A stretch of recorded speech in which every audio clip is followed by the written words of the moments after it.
ఈరోజు సూర్యాపేట జిల్లా కేంద్రంలో ఉన్నటువంటి 804 మంది డబుల్ బెడ్రూమ్ లబ్ధిదారులు అందరం ఈరోజు సూర్యాపేట జిల్లా కేంద్రంలోని మన ఈనాడు ఆఫీస్ నుండి ర్యాలీగా పిఎస్ఆర్ సెంటర్, వాణిజ్య భవన్ సెంటర్, అదేవిధంగా శంకర్ విలాస్ నుంచి గాంధీ బొమ్మ నుండి కొత్త బస్ స్టాండ్ వరకు ర్యాలీగా వచ్చి ఈరోజు మా డబుల్ బెడ్రూమ్ లబ్ధిదారుల నిరసనని ప్రదర్శించడం జరిగింది.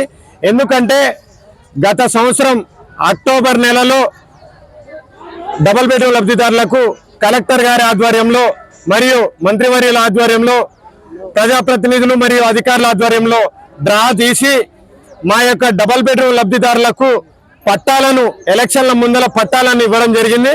అదేవిధంగా పట్టాలు ఇచ్చారు కానీ ఇండ్లు ఇవ్వడం మర్చిపోయారు. కాబట్టి దయచేసి ఇప్పుడున్నటువంటి అధికారులు కానివ్వండి, ప్రజాప్రతినిధులు కానివ్వండి, స్థానిక ఎమ్మెల్యే గారు కానివ్వండి, ప్రతి ఒక్కరూ జోక్యం చేసుకొని మా యొక్క డబుల్ బెడ్రూమ్ ఇళ్లను లబ్ధిదారులకు అందే విధంగా త్వరితగతిన చర్య తీసుకోవాలని మేము కోరుతున్నాము. ఎందుకంటే 804 కుటుంబాలు అంటే 5000 ఓట్లు రేపు రాబోయే స్థానిక సంస్థల ఓట్లు ఉన్నాయి. మేము ఈ 804 మందికి ఈ 4-5 రోజుల్లో డ్రా తీసి ఇవ్వకపోతే మేమే డ్రా తీసుకొని డబుల్ బెడ్రూమ్ ఇళ్లకు పోతాం. అదేవిధంగా ఒకవేళ కనుక మమ్మల్ని అటకాయించినా, లేకపోతే మమ్మల్ని అరెస్ట్ చేయించినా, లేకపోతే వేరే విధంగా ఏది చేసినా, మాకు డబుల్ బెడ్రూమ్లు రాకుండా చేసిన ఈ 804 మంది కుటుంబాలు సూర్యాపేట కాదు ప్రతి ఒక్క నియోజకవర్గంలో పర్యటన చేసి మేమే ఓట్లు వేయొద్దని ప్రతి ఒక్క అభ్యర్థికి ఏ అభ్యర్థినికైనా గెలిపించుకోకుండా మాకు ఎవరైతే మద్దతు తెలుపుతారో వారిని గెలిపించే విధంగా చేయాలని చెప్పేసి మేము మాట్లాడతాం. ఎందుకంటే 804 మంది ప్రతి ఒక్కళ్ళం ఇక్కడ కాంగ్రెస్ ఉన్నారు, బీజేపీ ఉన్నారు, టీఆర్ఎస్ ఉన్నారు, సిపిఎం పార్టీకి సంబంధించిన వాళ్ళు ఉన్నారు, అన్ని పార్టీలకు సంబంధించిన కుటుంబాలు ఉన్నాయి.